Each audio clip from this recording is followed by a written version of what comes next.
Hello guys, welcome back to another Vex Robotics video. Today we're going to be talking about pushback and what the meta might be for pushback.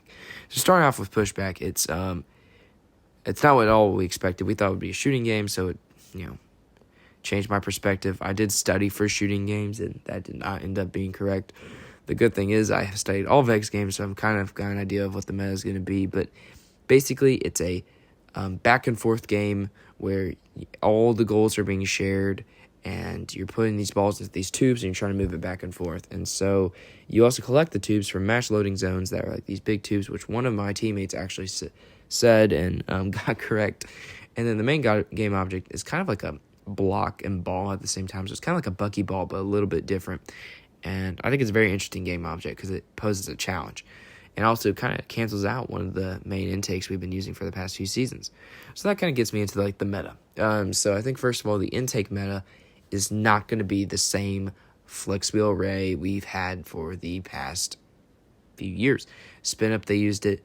Over under used it, and high stakes used it. It was these flex wheels that just picked up the game object, and we've been having it for the past few years. It was an array on a axle. However, at first I was like, oh man, it's going to work the same this year. It's going to be the same thing. But then I thought about it, and I'm like, wait, no. From the match loading zones, you just can't have a intake that works like that. It needs to be a horizontal one.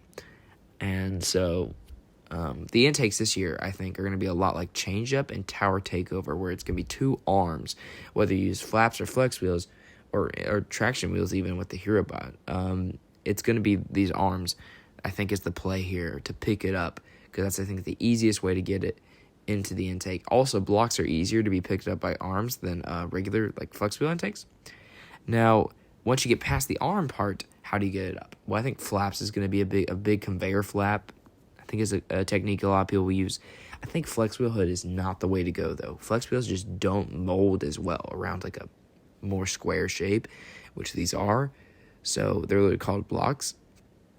I think that the meta in this one is going to be a rubber band intake hood. Rubber band intakes are way better at molding around bigger and blockier objects. So I think that that's the play here.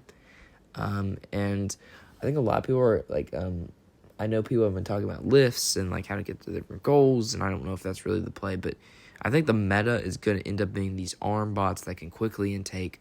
Now, there is the thought of unlimited expansion and unlimited possession. They didn't say it in the reveal video, but they said it in the after in the dome. But after like a lot of people left, they were like, yeah, unlimited expansions, unlimited possession. And it's kind of crazy. If it's unlimited expansion, then, I mean, the game reveal, the manual reveals like tomorrow when I'm recording this. I might have to re-record it if I don't put this out fast enough. But the unlimited expansion and unlimited possession, I think they're going to be too focused on. I think unlimited possession is going to be more of a, oh, it's a thing I don't have to worry about, instead of a, we need to use this to our advantage. Because I think if you try and pick up other teams' balls, it's just not going to be worth it. There's too many game objects. There's 88, 44 per color. Too many that you need to pick up to actually make a difference in the score. So I don't think that's the play here. I also don't think unlimited expansion, I don't think it's the play of doing some crazy expansion things, because you got to, I just don't think that's the play. I think the play is to make a basic bot that can score really quickly, and I think that's going to be more of the meta, using a change-up kind of first stage intake, and then using a more high-stakes centered second intake. And I think if you do all that, and the bot will kind of be built somewhere, and I think in a high-stakes style. So I think if you do all that, we could possibly get a very good meta bot. I'm excited for this next year's game, and I can't wait to see how it plays out.